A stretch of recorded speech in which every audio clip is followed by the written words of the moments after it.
Last lecture में हमने C plus plus के अंदर देखा था कंट्रोल स्ट्रक्चर टोकन। ओके, तो इसके बारे में पूरी जानकारी हमने देखी है, क्या होते हैं उसके अंदर, कौन से टोकन्स होते हैं कंट्रोल स्ट्रक्चर टोकन। तो उनमें से जो कंट्रोल स्ट्रक्चर टोकन होते हैं उनमें से हमने लास्ट लेक्चर में देखे थे, यहाँ पे ये थे कंट्रोल स्ट्रक्चर टोकन। ओके, तो सर स्क्रीन दिसत नाही. स्क्रीन नाही दिसत ना? ओके, सो हियर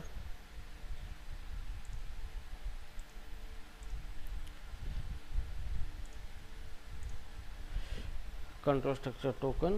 तो यहाँ पे लास्ट लेक्चर में देखा था हमने इफ देखा था, उसके बाद देखा था इफ एल्स, थर्ड देखा था हमने इफ एल्स इफ लैडर देखा था।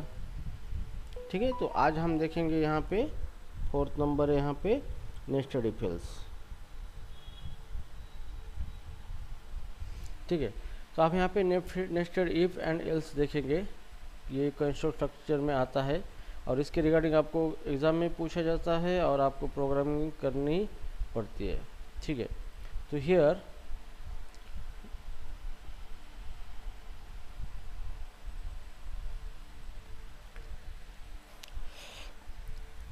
ओके, तो अब हम देखेंगे नेस्टेड इफ एल्स के बारे में। तो नेस्टेड इफ एल्स का मतलब क्या है कि सबसे पहले हम देखेंगे व्हाट इज द नेस्टेड। ठीक है, तो here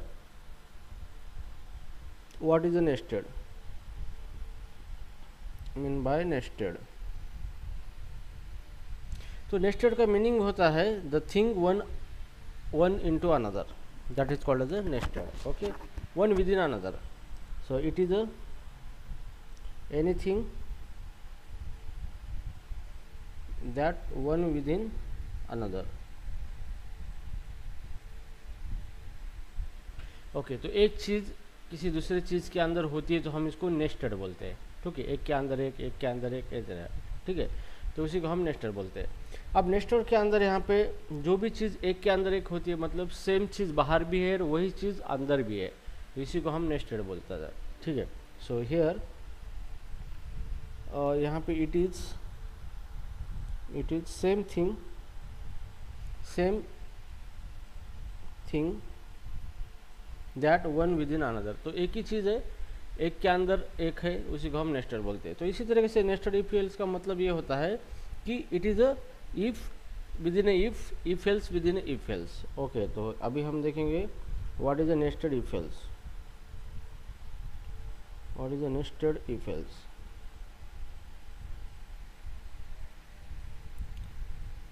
it is a if within if, इसको हम इस तरीके से डिफाइन करेंगे। यू कैन डिफाइन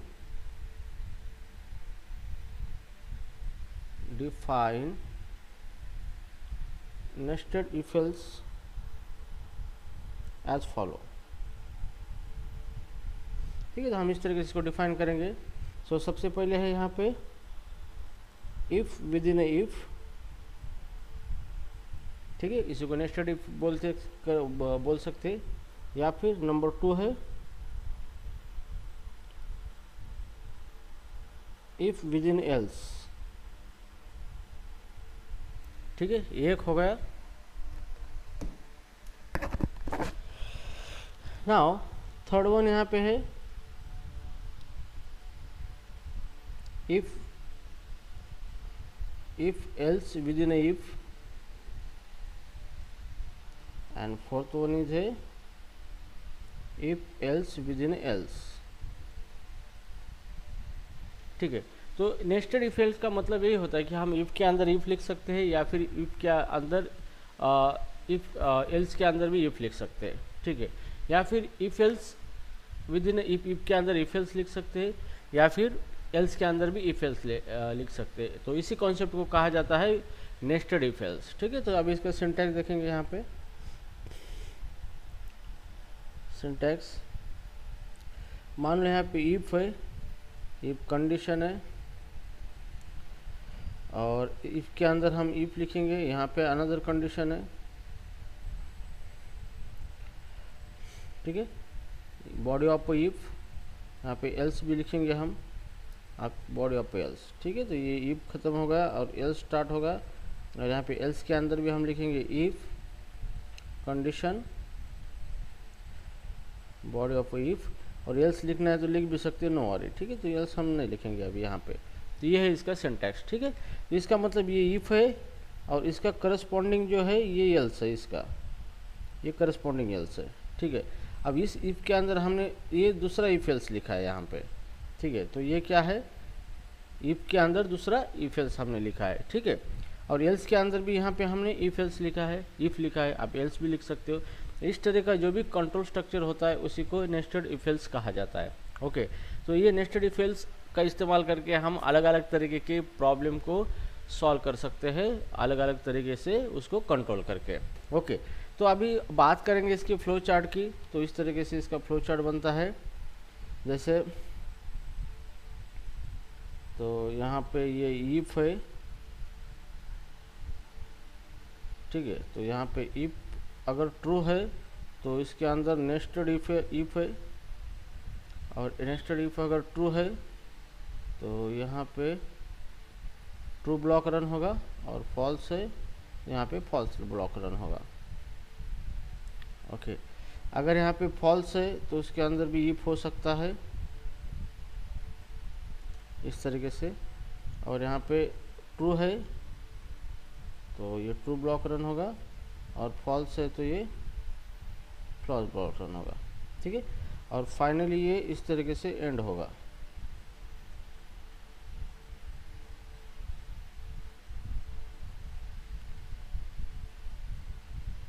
इस तरीके से, ओके। और यहाँ पे हम लिखेंगे एंड,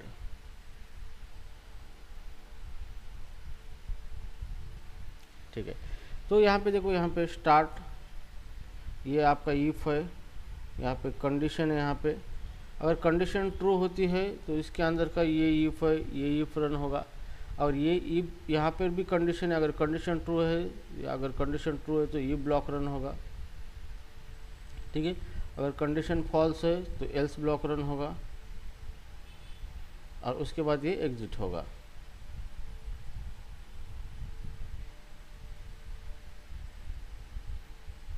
इसके बाद ये एग्जिट होगा, ठीक है।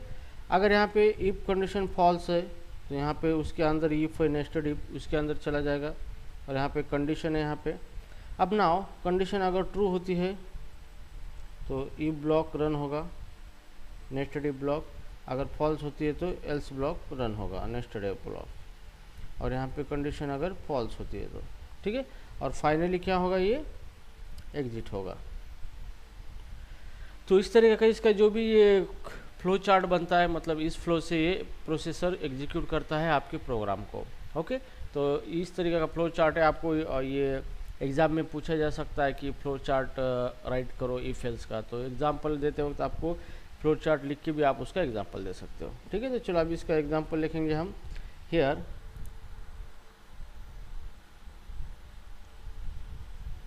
अभी मान लो हमारे पास 3 नंबर है, ओके। 3 नंबर ये है 10, 50 एंड 30। तो हमें क्या करना है, तीनों में से लार्जेस्ट नंबर निकालना है, ओके। तो प्रॉब्लम डेफिनेशन है find largest number among 3 number, ठीक है। अब ये हमारा प्रॉब्लम है, हमें 3 नंबर में से लार्जेस्ट नंबर निकालना है, ठीक है। तो सबसे पहले हम इसके लॉजिक की बात करेंगे। तो लॉजिक यहाँ पे पहले क्या कहता है कि पहले ये 2 नंबर लेंगे हम, 10 और 50। अगर 10 जो है ये 50 से अगर ग्रेटर देन है तो फिर इस 10 को हम कंपेयर करेंगे 30 से। अगर 10 30 से भी ग्रेटर देन है तो इसमें बड़ा कौन है, 10 है, पहला केस, ठीक है। नाउ सेकंड केस है कि अगर 10 50 से छोटा है, मतलब ये 50 ग्रेटर देन 10 है, तो इसका मतलब ये 50 भी ग्रेटर देन 30 है, तो बड़ा कौन है, 50 है, ठीक है। और लास्ट कंडीशन क्या आएगी आपकी यहाँ पे, अगर 10 50 से बड़ा नहीं है, ओके, मतलब 50 बड़ा है, तो यहाँ पे अगर 50 ग्रेटर देन अगर 30 भी है तो सॉरी, यहाँ पे अगर ये 10 50 से छोटा है,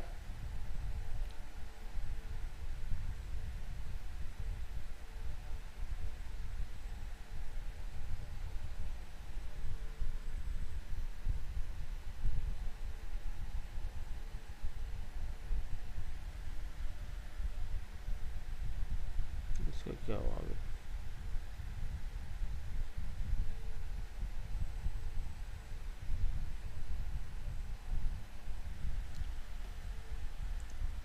ओके, अब ये दो कंडीशन हो गए। अब तीसरी कंडीशन ये है कि मान लो कि ये 10 50 से बड़ा है, ओके, और ये 10 छोटा है 30 से, तो यहाँ पे बड़ा कौन हो गया? 30 हो गया।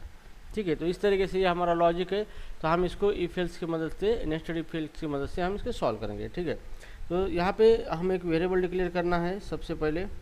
Here integer num is equal to 10, हम यहाँ पे 3 नंबर लेंगे, x equal to 10, y equal to 50, z equal to 30, semicolon. ये 3 नंबर हमने ले लिए।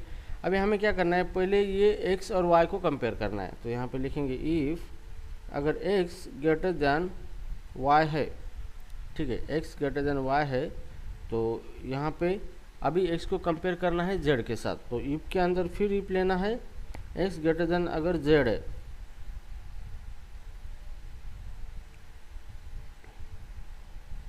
Okay, x greater than equal to z है, तो यहाँ पे हम ऐसे करते हैं, ग्रेटर दैन इक्वल टू अगर y है, यहाँ पे अगर x ग्रेटर दैन और इक्वल टू z है, ओके, तो यहाँ पे बड़ा कौन सा है? x है, तो सी आउट x जो है यहाँ पे x is greater and L. Okay, इतना होगा। अभी मान लो कि x y से बड़ा है लेकिन x z से छोटा है, तो इसका मतलब बड़ा z है, तो cout z is greater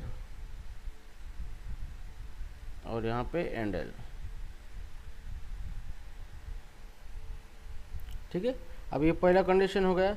अब मान लो कि ये जो कंडीशन है x y से बड़ा नहीं है, y बड़ा है, तो ये एल्स में आ जाएगा। अब y बड़ा है तो फिर y को हमें कंपेयर करना है किसके साथ? z के साथ।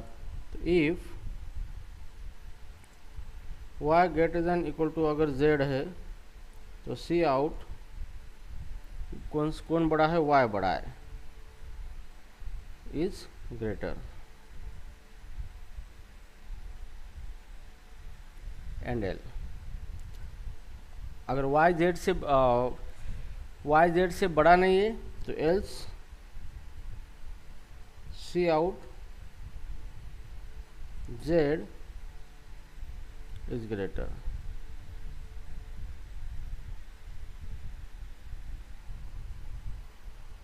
ठीक है, तो ये होगा प्रोग्राम। तो आप इस तरीके से क्या कर सकते हो? प्रॉब्लम को आइडेंटिफाई कर सकते हो, मतलब एक कंडीशन के ऊपर दूसरी कंडीशन डिपेंड है। ठीक है, तो इस तरीके की जो भी प्रॉब्लम होते हैं आप नेस्टेड इफ एल्स का यूज़ करके उसको सॉल्व कर सकते हो। ठीक है, तो अब इस प्रॉब्लम को हैंड रन करके देखेंगे हम सबसे पहले। तो यहाँ पे फर्स्ट ऑफ ऑल वो यहाँ पे आएगा, यहाँ पे चेक करेगा x ग्रेटर देन y है क्या। तो x की वैल्यू कितनी है? 10 greater than equal to y की वैल्यू 50 है, तो नहीं है, कंडीशन फॉल्स हो चुकी है। तो यहाँ से फॉल्स हुआ तो ये कहाँ पे आया है? यहाँ पे आ चुका है। ठीक है, अब एल्स में चेक होगा कि y ग्रेटर देन z है क्या। y की वैल्यू कितनी है? 50 greater than equal to z की वैल्यू कितनी है? 30। तो इस केस में क्या है? 50 ग्रेटर देन 30 मतलब कंडीशन ट्रू है और ये यहाँ पे आएगा। और यहाँ पे क्या प्रिंट करेगा? y इज ग्रेटर, तो y की वैल्यू कितनी है? 50 आउट पर इज ग्रेटर। ठीक है, और उसके बाद ये बाहर निकलेगा। तो इस तरीके का जो भी है प्रॉब्लम हम if else nested if else के जरिए हम क्या कर सकते हैं? सॉल्व कर सकते हैं। ठीक है, अंडरस्टूड नेस्टेड इफ एल्स किस तरीके से वर्क होता है? Yes sir. ओके, तो ठीक है, अभी हमारा ये कंट्रोल सेट में 4 चीज़ तो हो चुकी है यहाँ पे, if else ladder and nested if else. ठीक है, तो आगे हम कंट्रोल स्ट्रक्चर में और भी देखेंगे। ठीक है, तो हियर ठीक है, तो अभी यहाँ पे हमने इफ देखा है, इफ एल्स देखा है, इफ एल्स इफ लैडर देखा है, नेस्टेड इफ एल्स देखा है। ओके, अभी हम देखेंगे स्विच स्टेटमेंट। तो ये भी एक कंट्रोल स्ट्रक्चर स्टेटमेंट में आता है जो कि हमारा फ्लो ऑफ एग्जीक्यूशन को कंट्रोल करता है। ठीक है, तो अभी हम देखेंगे switch statement.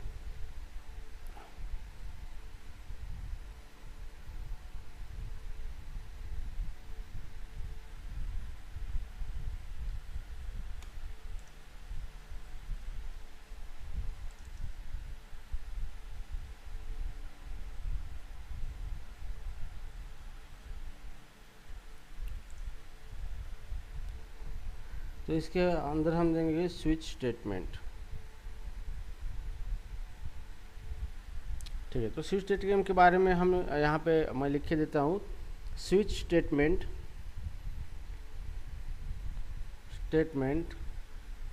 Is a control structure statement, control structure statement that control flow of execution। ठीक है, तो ये स्विच स्टेटमेंट है, एक कंट्रोल स्ट्रक्चर स्टेटमेंट है। इसका मेन पर्पज़ होता है कि जो भी एग्जीक्यूशन फ्लो है उसको कंट्रोल करना, मतलब हम एग्जीक्यूशन फ्लो को हमारे हिसाब से प्रोग्राम को रन करेंगे। सो नॉर्मली प्रोग्राम का नेचर होता है 1 बाय 1 इंस्ट्रक्शन एग्जीक्यूट करता है, वो नॉर्मल फ्लो होता है, डिफ़ॉल्ट फ्लो होता है। लेकिन हमारे पास अलग अलग तरीके का कोड है, सारा कोड हमें रन नहीं करना, हमें उसमें से कुछ कोड रन करना है बेस्ड ऑन सम सिचुएशन और कंडीशन। तो इसको हम इसलिए कंट्रोल स्ट्रक्चर स्टेटमेंट का इस्तेमाल करते हैं, जिसका यूज़ करके हम फ्लो को कंट्रोल करते हैं और हम हमारे हिसाब से कौन सा कोड एग्जीक्यूट करना है ये तय करते हैं। ठीक है, तो स्विच स्टेटमेंट का भी यही काम है। So here switch statement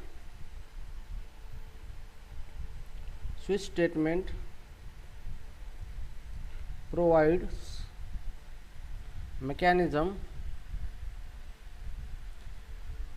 to execute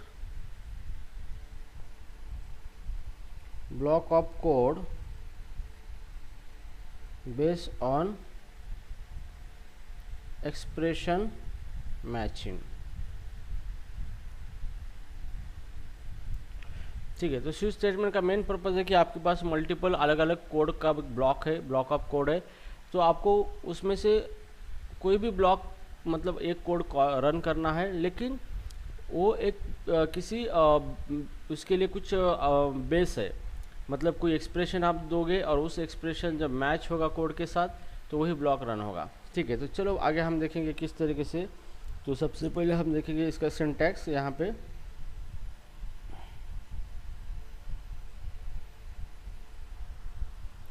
ठीक है, अब सिंटैक्स में आपको यहाँ पे लिखना है स्विच, उसके अंदर आएगा एक्सप्रेशन।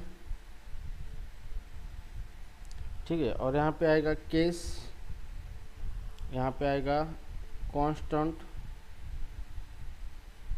ठीक है, तो यहाँ पे कांस्टेंट या फिर हम इसको लेबल बोलेंगे, लेबल, और यहाँ पे colon body of case, body of case और ब्लॉक ऑफ कोड। ठीक है, नाउ सेकंड यहाँ पे केस लेबल, लेबल 1, लेबल 2, और उसके बाद है यहाँ पे बॉडी ऑफ केस, और यहाँ पे ब्लॉक ऑफ कोड। ठीक है, नाउ इसके बाद है डिफ़ॉल्ट, इसको ब्रैकेट में लिया है मतलब ये ऑप्शनल है, और यहाँ पे block of code, block of default. ठीक है, block of default means body of default. ठीक है, और यहाँ पे सेमीकोलन। तो ये इसका सिंटैक्स है स्विच का। तो ये किस तरीके से काम करता है हम देखेंगे। तो यहाँ पे एक्सप्रेशन है, मतलब कोई भी कोड है जो कि सिंगल वैल्यू प्रोड्यूस करता है, और ये एक्सप्रेशन की वैल्यू जिस लेवल के साथ मैच होगी उसका कोड एग्जीक्यूट होगा और फिर यहाँ पे ये बाहर आ जाएगा। ठीक है, यहाँ पे और एक चीज़ है, यहाँ पे हम लिखते हैं ब्रेक, ये ऑप्शनल है। ठीक है, तो जो भी चीज़ हम ब्रैकेट में लिखते हैं वो ऑप्शनल होती है, कभी भी ध्यान में रखना आपको। ठीक है, तो ये कैसे वर्क करता है मैं आपको सारी चीज़ें बताऊँगा। यहाँ पे ब्रेक, तो अभी ये किस तरीके से वर्क करता है हम इसको देखेंगे थोड़ा सा।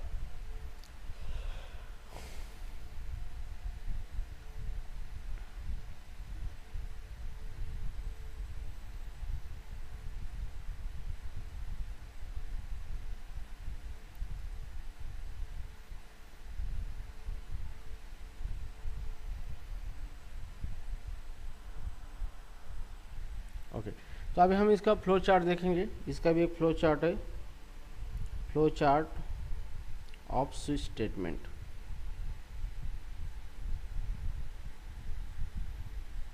तो फ्लो चार्ट में देखो सबसे पहले यहाँ से ये फ्लो आ चुका है, यहाँ पे आ जाएगा आपका स्विच। ओके, और ये स्विच यहाँ पे स्विच नहीं, यहाँ पे इस तरीके से आ जाएगा स्विच। ओके, यहाँ पे आएगा एक्सप्रेशन, ये है स्विच, स्विच एक्सप्रेशन। फिर यहाँ पे आएगा कंडीशन, मतलब एक्सप्रेशन अगर मैच होता है यहाँ पे तो केस ब्लॉक 1 होगा, रन होगा, केस 1 ब्लॉक। ठीक है, तो अगर नहीं है तो यहाँ पे ये फिर से चेक करेगा, अगर रन होता है तो उससे केस 2 ब्लॉक रन होगा, केस 2 ब्लॉक रन होगा यहाँ पे। ठीक है, अगर ये नहीं है तो जो डिफ़ॉल्ट ब्लॉक है वो यहाँ पे रन होगा, डिफ़ॉल्ट ब्लॉक। और फाइनली ये क्या होगा, एग्जिट हो जाएगा इस तरीके से।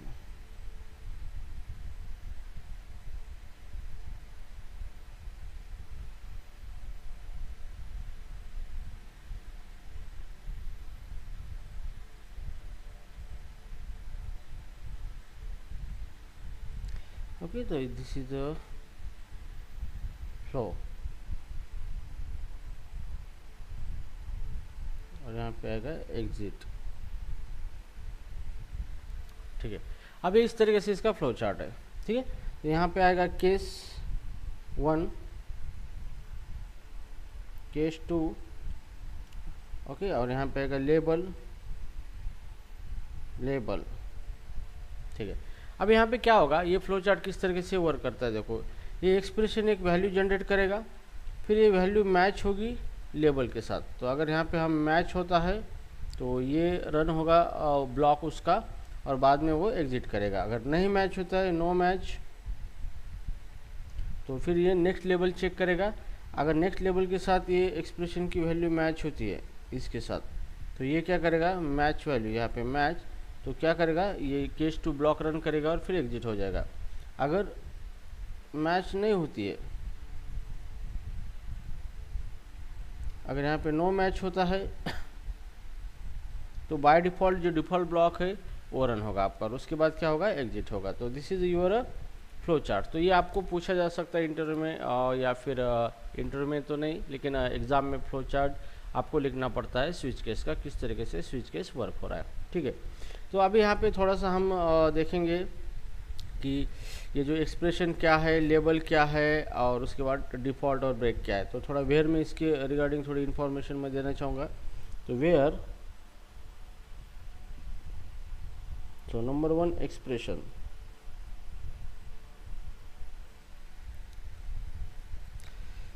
it is a unit of a code that evaluate to a single value। ठीक है, तो एक्सप्रेशन का मतलब क्या होता है कि कोई भी कोड होता है, जब भी वो इवेल्युएट होता है तो उसका एक सिंगल वैल्यू में कन्वर्जन होता है, मतलब वो सिंगल वैल्यू प्रोड्यूस करता है, उसी को हम एक्सप्रेशन बोलते हैं। ठीक है, ये हमने पहले भी देखा है, जैसे एग्जांपल के तौर पे हमने देखा था 4 + 50 × 3। तो ये हमारा एक कोड है, इसके अंदर 40, और मतलब ये जब रन होगा तो इसका एक सिंगल वैल्यू में कन्वर्ट होगा। जैसे 5 × 3 15, और यहाँ पे 15 + 40 कितना होगा, 55। तो इसका आंसर कितना है, 55। मतलब ये क्या हुआ है, ये आपका कोड है, ये होगा आपका एक्सप्रेशन, और जब भी इवैल्यूएट होगा तो इसका एक सिंगल वैल्यू कन्वर्ट होगा। तो इस टाइप का जो भी कोड होता है उसको हम एक्सप्रेशन कहते हैं। ठीक है, नाउ सेकंड है यहाँ पे सिंटैक्स के अंदर है टेकन स्विच। तो स्विच ये है, it is a statement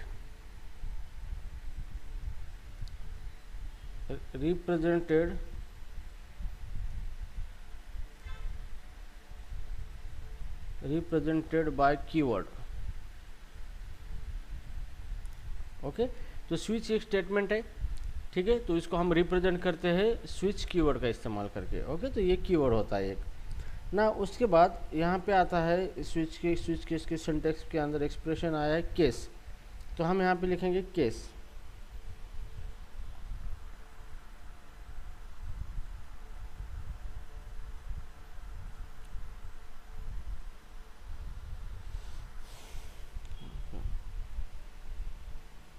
case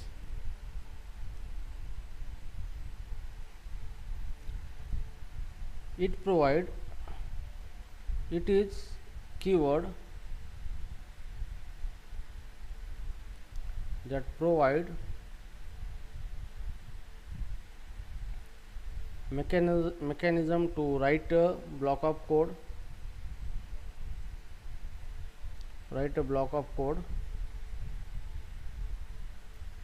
and execute it when expression value match its label। ठीक है, तो यहाँ पे केस है, ये कीवर्ड है, ये हमें एक मैकेनिज्म प्रोवाइड करता है कि इसका यूज़ करके हम एक कोड लिख सकते हैं, एक ब्लॉक ऑफ कोड लिख सकते हैं और उस कोड को एग्जीक्यूट कर सकते हैं जबकि एक्सप्रेशन की वैल्यू उससे जब मैच होगी तब। ठीक है, तो उसके बाद है लेबल, केस लेबल कहा जाता है उसको। नंबर 4 है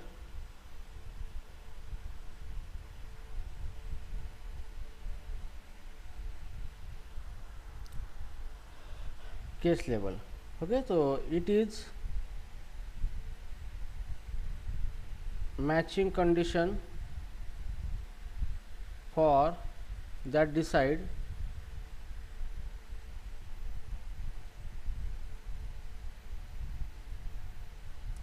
whether block of code execute or not।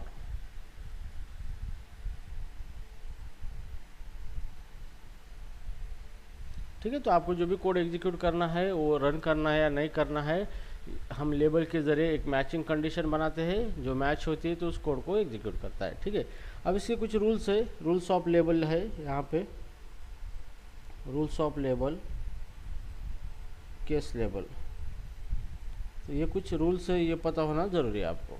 ठीक है, तो पहला रूल है इसका, each case label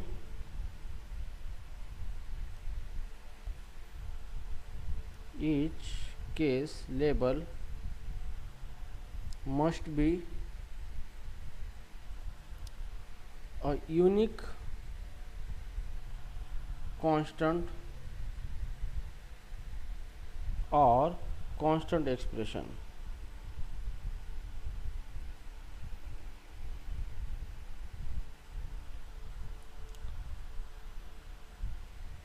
such as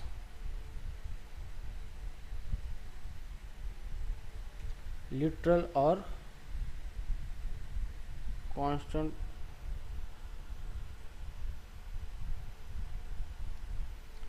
variable. Okay, अब पहला रूल ये कहता है कि जो भी हम ईच केस का जो लेबल लिखते हैं वो लेबल जो है वो एक हर एक के मानो मल्टीपल केसेस है हमारे पास, तो सब केस में लेबल यूनिक होना चाहिए, पहली कंडीशन। सेकंड कंडीशन, जो भी लेबल आप दे रहे हो वो कांस्टेंट होना चाहिए, मतलब एक तो लिटरल होना चाहिए, मतलब एग्जैक्ट वैल्यू होनी चाहिए, या फिर कोई कांस्टेंट वेरिएबल होना चाहिए।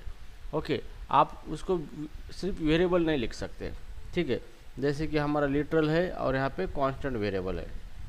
नाउ सेकंड रूल है इसका,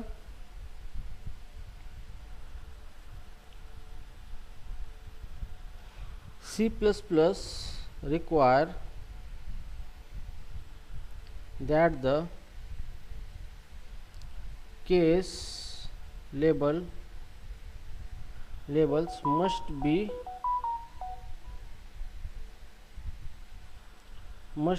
of the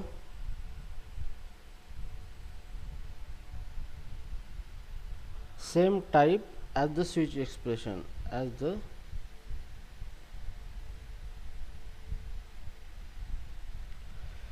तो दूसरी कंडीशन ये है कि जो भी हम केस के लेबल दे रहे हैं मैच करने के लिए एक्सप्रेशन के साथ, तो एक्सप्रेशन का जो डेटा टाइप है और ये जो आपका केस का लेबल है वो दोनों का डेटा टाइप सेम होना चाहिए, वो सेम टाइप के होना चाहिए, ठीक है ना। उसके बाद एक कंडीशन, थर्ड कंडीशन है उसकी कुछ,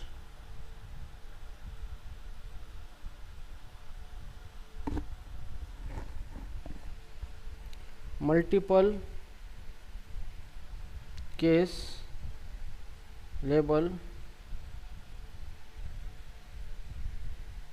can be stacked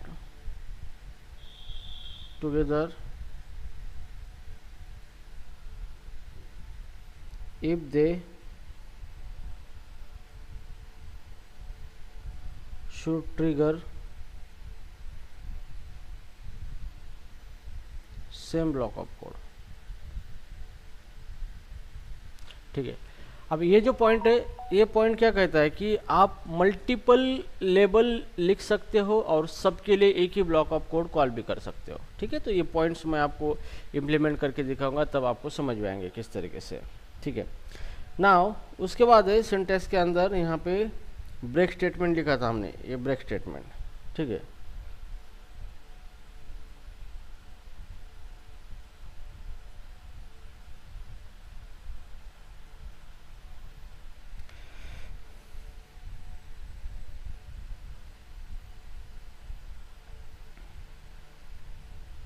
break, it is statement is used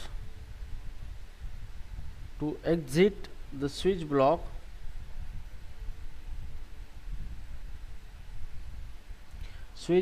once a matching case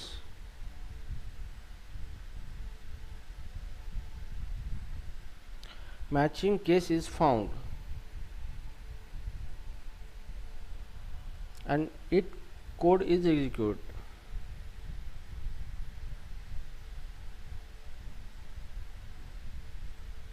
ठीक है। अब ब्रेक स्टेटमेंट का पर्पज ये है कि ब्रेक एक स्टेटमेंट है, ठीक है, जिसको हम ब्रेक इस कीवर्ड से रिप्रेजेंट करते हैं। और इसका मेन पर्पज है कि जब भी ये ब्रेक एग्जीक्यूट होता है किसी केस के अंदर, तो आप उस केस को एग्जीक्यूट करने के बाद डायरेक्टली बाहर हो जाते हो स्विच स्टेटमेंट के। तो अल्टीमेटली स्विच स्टेटमेंट को ब्रेक करना है, हमें उसके बाहर निकलना है, तो डायरेक्टली हम क्या कर सकते हैं, ब्रेक का इस्तेमाल कर सकते हैं, ठीक है। अब सेकंड ये है कि ब्रेक का और एक इसका भी एक स्विच का रूल है यहाँ पे। तो मैं थोड़ा सा यहाँ पे इस तरह का पॉइंट लिखना चाहता हूँ, okay. if the break statement is omitted,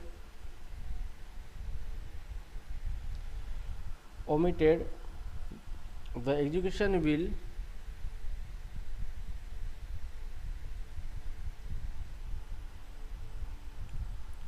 will continue to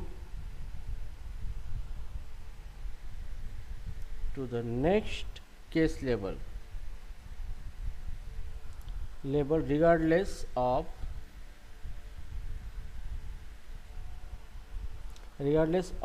whether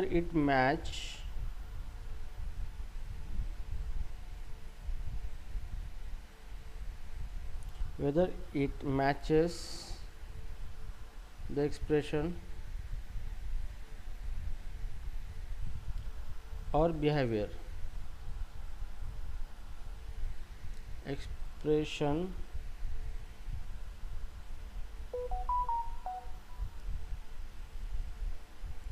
This behavior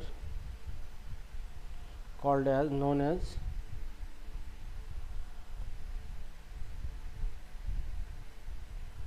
fall through, ठीक है। तो अभी यहाँ पे ये पॉइंट क्या कहता है कि अगर हम ब्रेक का इस्तेमाल नहीं करेंगे केस के अंदर, तो जो भी केस मैच हुआ है उस एक बार कोई केस मैच हुआ है तो उसके नीचे जितने भी केसेस है वो सारे रन हो गए, अगर मैच नहीं हुआ तो भी, ठीक है। तो इस पॉइंट को भी हम अच्छी तरीके से देख लेंगे, okay.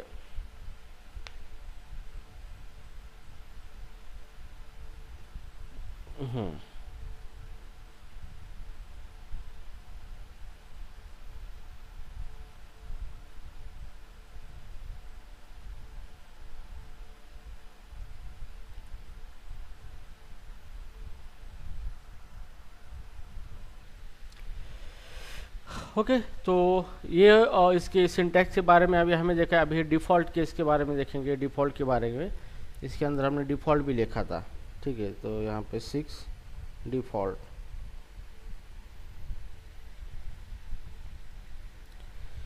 it is a keyword that execute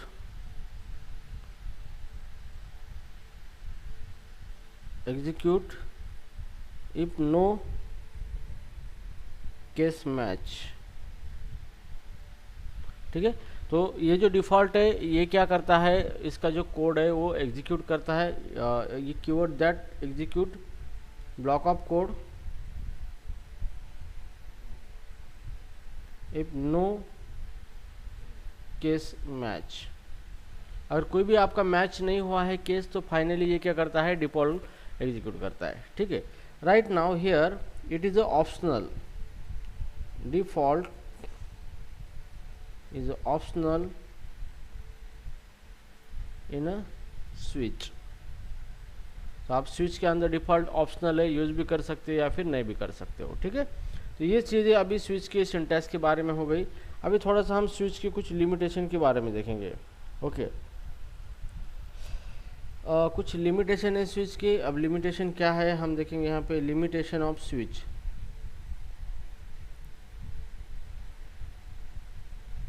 switch statement.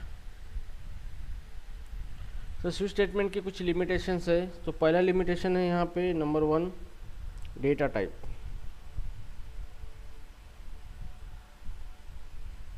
अब ये लिमिटेशन कहता है द स्विच स्टेटमेंट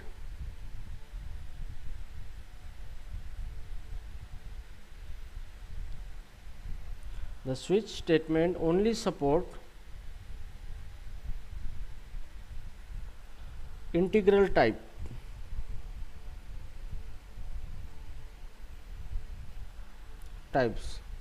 जैसे कि एग्जांपल है इंटीजर, कैरेक्टर्स, इनम, ठीक है। तो जब भी आप स्विच स्टेटमेंट के अंदर जो भी एक्सप्रेशन आप देना चाहते हो मैच करने के लिए, तो एक्सप्रेशन का डेटा टाइप क्या होना चाहिए, इंटीग्रल होना चाहिए। मतलब एक तो इंटीजर होना चाहिए, कैरेक्टर होना चाहिए या फिर इन्यूमरेशन होना चाहिए, इनम होना चाहिए। Okay, it does not support float, double, string और ऑब्जेक्ट, ठीक है। तो यहाँ पे ये स्विच स्टेटमेंट का लिमिटेशन है कि लिमिटेशन मतलब यहाँ पे डेटा टाइप का लिमिटेशन है यहाँ पे कि जो भी आप एक्सप्रेशन मैच करना चाहते हो स्विच के ब्लॉक से, जो ब्लॉक आपको रन करना है जिस एक्सप्रेशन के साथ वो मैच हुआ है, तो आपको यहाँ पे सिर्फ इंटीजर या फिर कैरेक्टर या फिर इनम टाइप का ही एक्सप्रेशन आपको लिखना पड़ेगा, ठीक है। तो ये इसका लिमिटेशन है। ओके,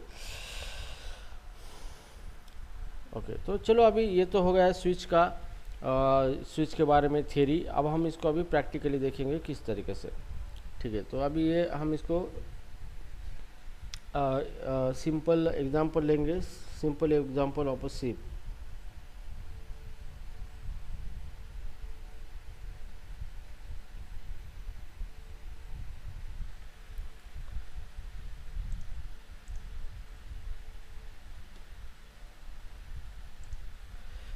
ठीक है, तो अभी जैसे कि मान लो कि मैं यहाँ पे स्विच स्टेटमेंट लिखता हूँ, स्विच।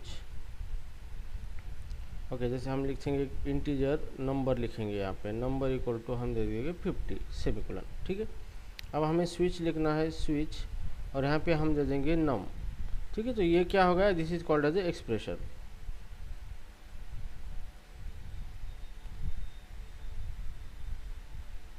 ठीक है। तो हमने यहाँ पे एक्सप्रेशन दिया है नम, और हम यहाँ पे केस लिखेंगे, पहली केस, और यहाँ पे हमें लेबल देंगे, जैसे कि ये नंबर अगर 10 है तो ये कुलन देना है आपको यहाँ पे, और इसके अंदर बॉडी के अंदर लिखना है आपको सी आउट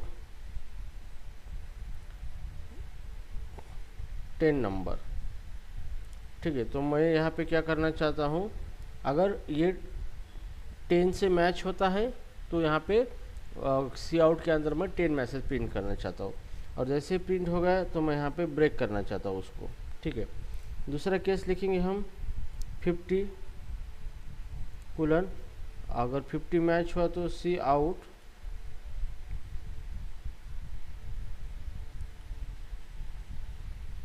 फिफ्टी नंबर एंडल, ठीक है। अब यहाँ पे मैंने 2 लिखा है, और फाइनली जैसे भी ये रन होता है तो मैं इसको ब्रेक करना चाहूँगा, और अगर दोनों में से कुछ भी नहीं मैच हुआ तो डिफ़ॉल्ट अननोन नंबर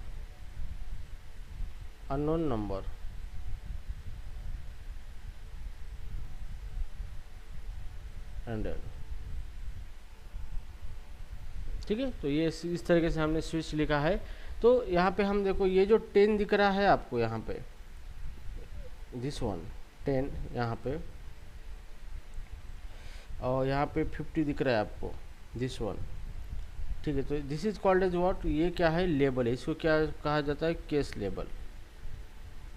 ओके, तो ये है आपकी केस लेबल। ओके, तो ये आपकी केस लेबल है। अब ये कैसे वर्क होता है देखेंगे। तो लाइन नंबर यहाँ पे 1 है, और ये लाइन नंबर 2 है यहाँ पे, ठीक है। तो नम के अंदर 50 है, तो यहाँ पे स्विच के अंदर ये नम एक्सप्रेशन आ जाएगा। तो स्विच के अंदर नम दिया है हमने, मतलब यहाँ पे नम की वैल्यू कितनी है, 50 है, ठीक है। अब ये 50 क्या है, हमारा एक्सप्रेशन है। अभी ये पहले 50 मैच करेगा पहले केस से, यहाँ पे 10 से, तो यहाँ पे वैल्यू कितना था हमारा 10। तो 50 इक्वल टू 10 है क्या, नहीं है, तो फिर ये नीचे आएगा। फिर यहाँ से ये सेकंड केस की वैल्यू चेक करेगा, 50 इक्वल टू 50 है, यस, तो ये ब्लॉक के अंदर चला जाएगा, और ब्लॉक के अंदर क्या लिखा है वो कोड रन करेगा। तो यहाँ पे आउटपुट 50 नंबर, 50 नंबर, और फिर यहाँ से उसको क्या मिला है, ब्रेक मिला है। जैसे ब्रेक मिलता है वो डायरेक्टली इस स्विच के बाहर चला आता है, और आपका आउटपुट क्या मिला है, आपको 50 नंबर मिला है, ठीक है। तो इस तरीके से क्या होता है कि आप एक एक्सप्रेशन स्विच के अंदर देते हो, और वो एक्सप्रेशन की वैल्यू हर एक केस के लेबल के साथ मैच की जाती है।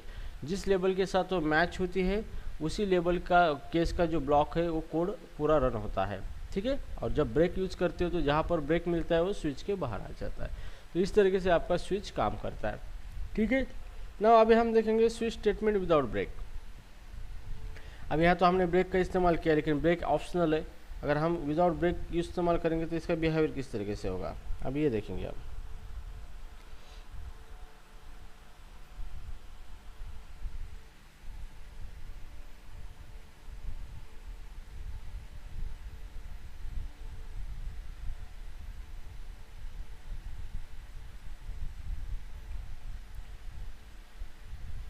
ठीक है, अब यहाँ पे सेम एग्जांपल हम ले लेंगे विदाउट ब्रेक का। जैसे कि यहाँ पे इंटीजर नम 50, ओके। अभी हम लिखेंगे स्विच नम।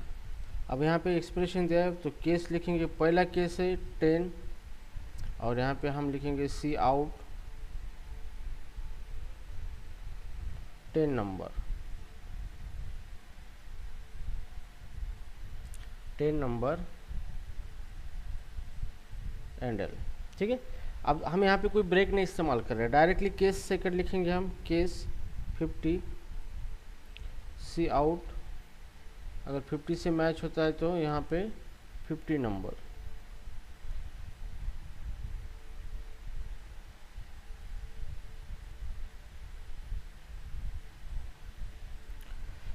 अब ये दोनों भी नहीं मैच हुए तो हम यहाँ पे डिफ़ॉल्ट दे देंगे सी आउट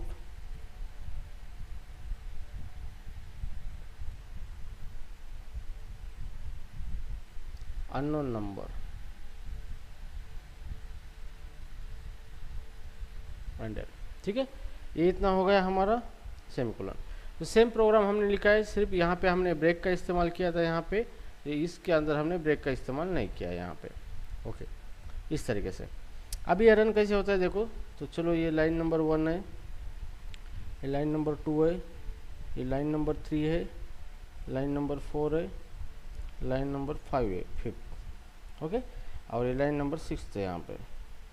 तो सबसे पहले लाइन नंबर 1 रन हो गई, फिर यहाँ से ये चला आया यहाँ पे। तो नम के अंदर कितना है 50 है, तो नम की जगह पे कितना है यहाँ पे 50 है। अब ये पहला ये 50 मैच करेगा केस की पहली वैल्यू से, तो 50 = 10 है क्या, नहीं है, तो ये नीचे आएगा।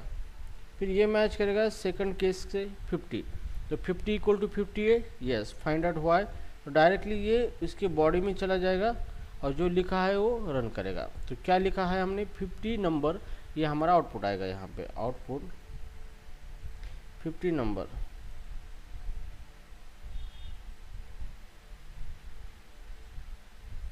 ठीक है, अब यहाँ पे जैसे भी हमने ये रन हुआ हमारा ये, इसके आगे कोई ब्रेक नहीं लिखा है, तो डायरेक्टली ये क्या करेगा, फिर नीचे जितने भी केस है या फिर डिफ़ॉल्ट है सबको रन करेगा, सबके ब्लॉक को, जब तक उसको ब्रेक नहीं मिल जाता। तो फिर ये नीचे आएगा और ये डिफ़ॉल्ट को भी रन करेगा। तो डिफ़ॉल्ट क्या है हमारा, अननोन है, तो यहाँ पे ये जो मैसेज आएगा ये भी ब्लॉक रन हो जाएगा।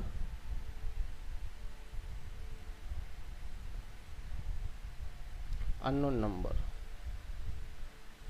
ठीक है। तो इस टाइप का जो भी बिहेवियर है इसी को कहा जाता है फॉल थ्रो, इसी को कहा जाता है fall throw.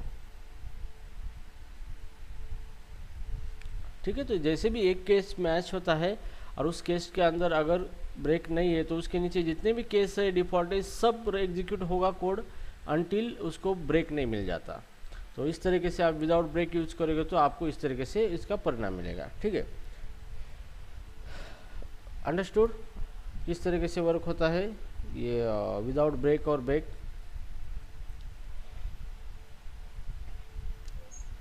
Yes.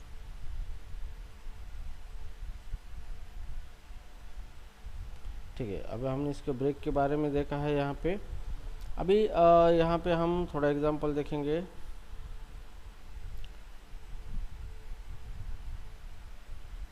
Okay, switch case देखा है, ब्रेक देखा है हमने, लेबल भी देखा है यहाँ पे, ब्रेक का भी इस्तेमाल किया, डिफ़ॉल्ट का भी इस्तेमाल किया हमने।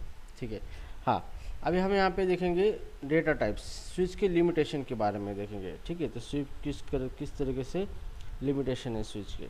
ठीक है,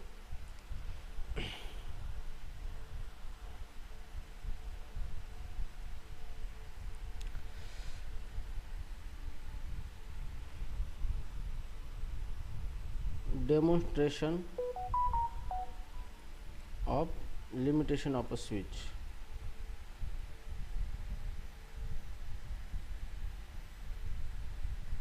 ओके, तो स्विच के क्या क्या लिमिटेशन किस तरह से, तो यहाँ पे हमने देखा था कि पहला स्विच का लिमिटेशन है कि हम सिर्फ इंटीग्रल ही एक्सप्रेशन यूज कर सकते हैं। ठीक है, सो नंबर 1 है ओनली यूज इंटीग्रल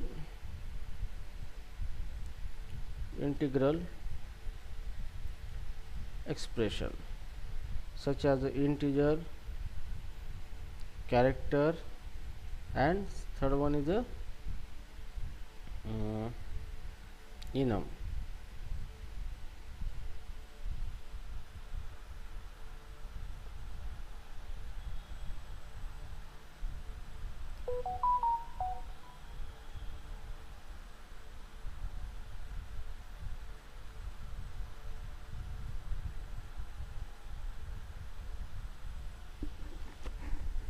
ओके, तो यहाँ पे पहला जो लिमिटेशन था only use the integral expression, sorry integral type यहाँ पे। ओके, इससे बेहतर है कि पहला जो था हमारा डेटा टाइप।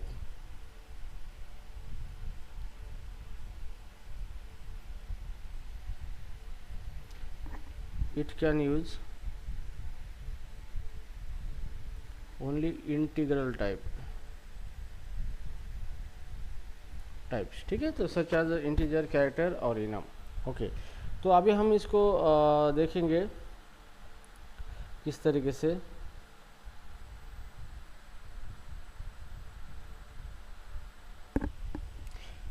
अब मैं यहाँ पे एग्जांपल देता हूँ, जैसे कि स्विच, और मैं यहाँ पे लिखूँगा 10.3 और मैं लिखूँगा केस 10.5, तो यहाँ पे सी आउट वेलकम।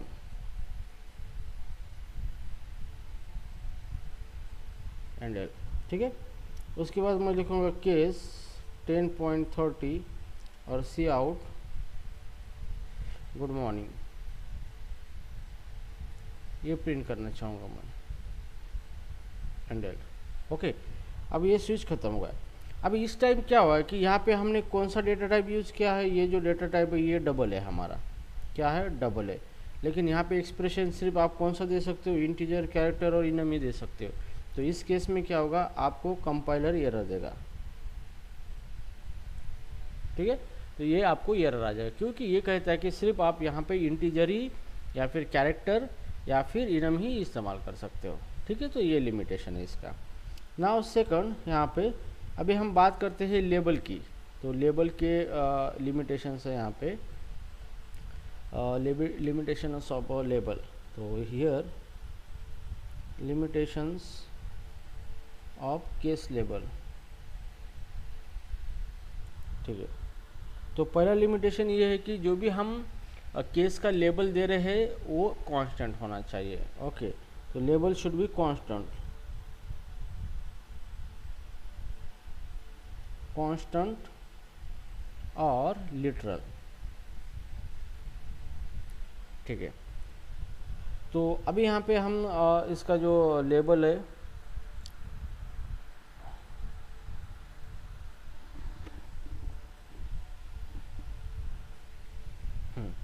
ये, तो जैसे मान लो कि मैं यहाँ पे स्विच स्टेटमेंट लिखता हूँ, यहाँ पे स्विच,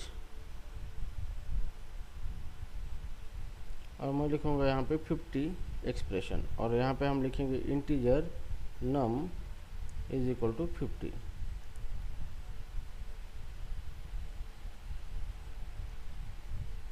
ओके। अब स्विच के अंदर हम लिखेंगे केस, और केस में यहाँ पे नम लिखूँगा, और जैसे भी केस मैच होगा तो सी आउट 50, ये मुझे रन करना है, और यहाँ पे एंड एल, ठीक है। और दूसरा केस है 40 सी out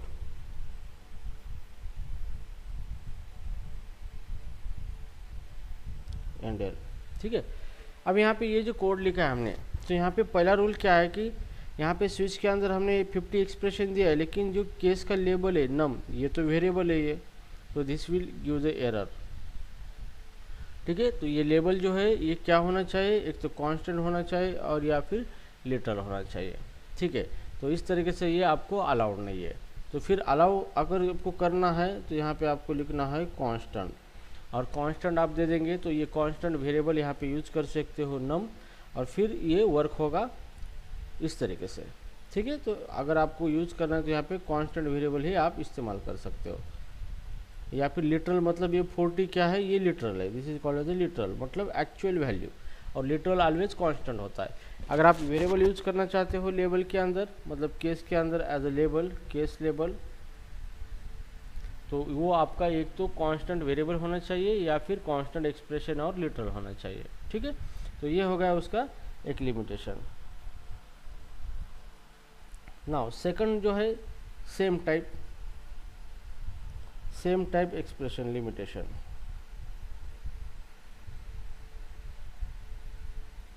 same type expression and label, ठीक है। अब जैसे मान लो कि मैं यहाँ पे स्विच लिखता हूँ, जैसे मैं इंटीजर एक नम लिखता हूँ, इंटीजर 50 है, ठीक है। अब हम यहाँ पे लिखेंगे स्विच, और मैं यहाँ पे कैरेक्टर दूंगा ये एक्सप्रेशन, और मैं यहाँ पे लिखूँगा केस, ये इसकी कोई ज़रूरत नहीं है, कैरेक्टर ये केस 50, तो यहाँ पे मैं लिखूँगा cout 50,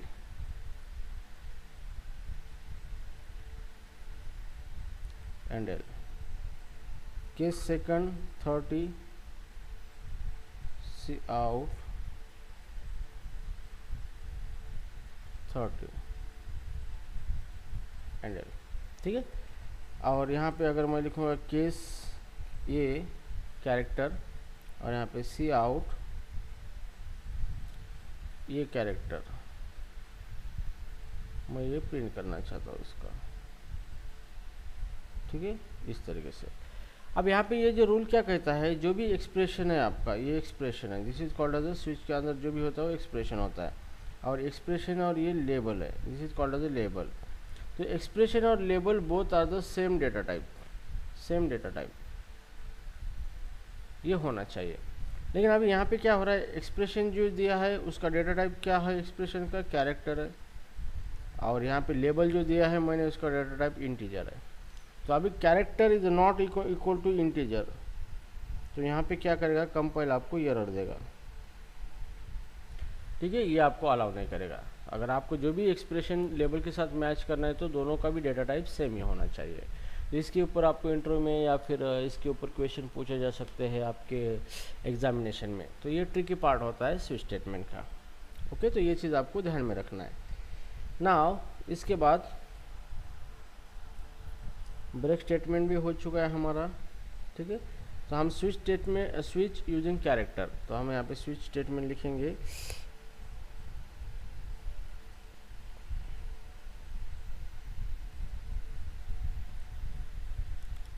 character expression,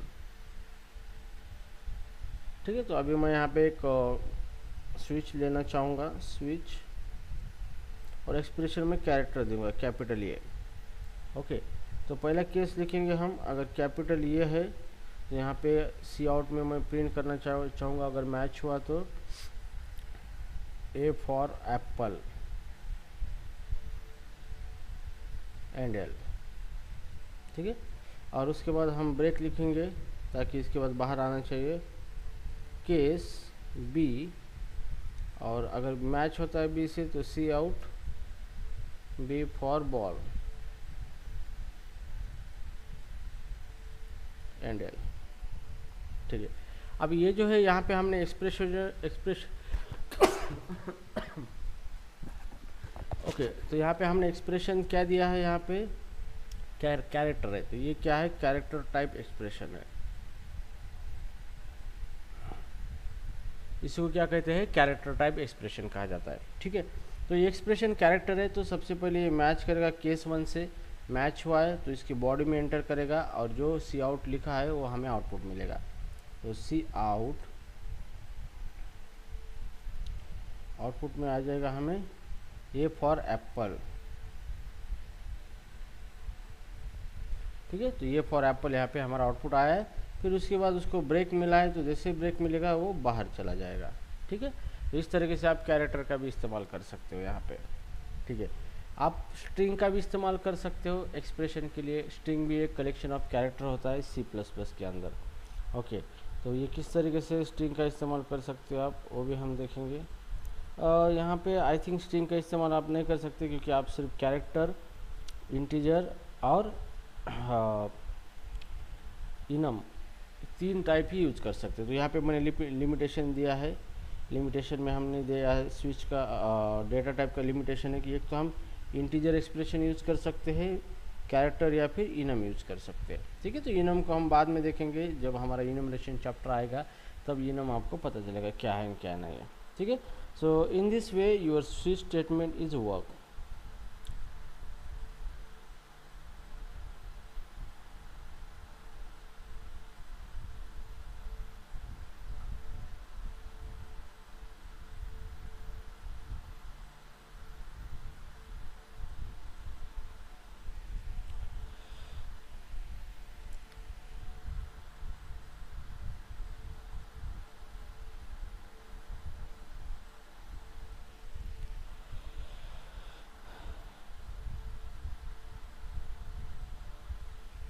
okay, ठीक है अक्षता, अंडरस्टैंड द कॉन्सेप्ट?